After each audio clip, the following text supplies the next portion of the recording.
How to resize video in CapCut PC.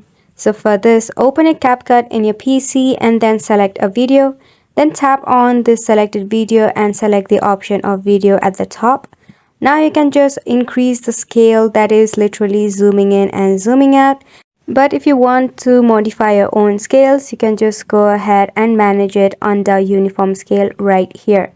Now, if you want to change the ratio of your video, so what you can do next is you can just go down from this options and then tap on this audio reframe. Give it a tick.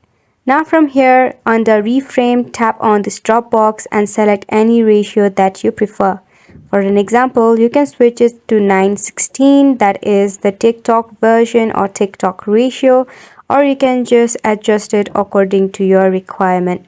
Hopefully this video was informative and thank you so much for watching. We'll see you very soon.